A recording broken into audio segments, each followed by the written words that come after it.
There's many different types of cannabis extracts, and hashish has always been really the most traditional extract. Now we're seeing a lot of extracts that are produced with solvents, and not all of these solvents are food grade. Granted, a lot of the extraction facilities are very good at making sure the solvents are quite removed from the end material. There is still the consideration that something that maybe wasn't food grade actually touched that end product before it was separated. So a new form of extraction, something that's come about in the last few years, which is really interesting and getting a lot of attention, is called rosin. So there's rosin presses. Essentially, this process involves heat and pressure.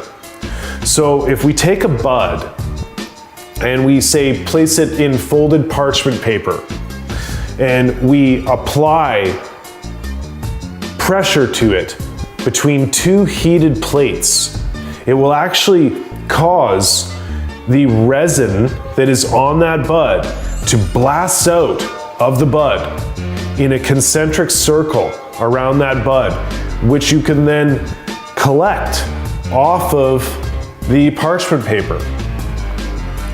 So you can press hash, you can press keef, you can press trim, you can press bud, and extract this resin from these products.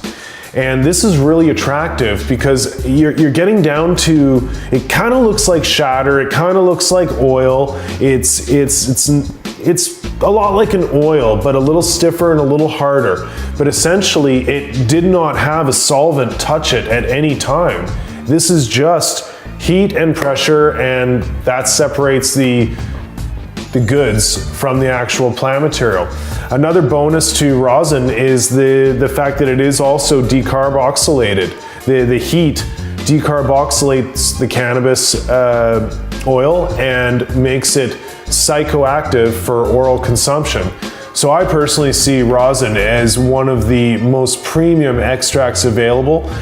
When consumed as a dab, it's a little smoother than a lot of material produced with solvents, and it's fantastic as an edible. I think that rosin is going to be one of the premium extracts used in edible products and most sought after throughout the industry.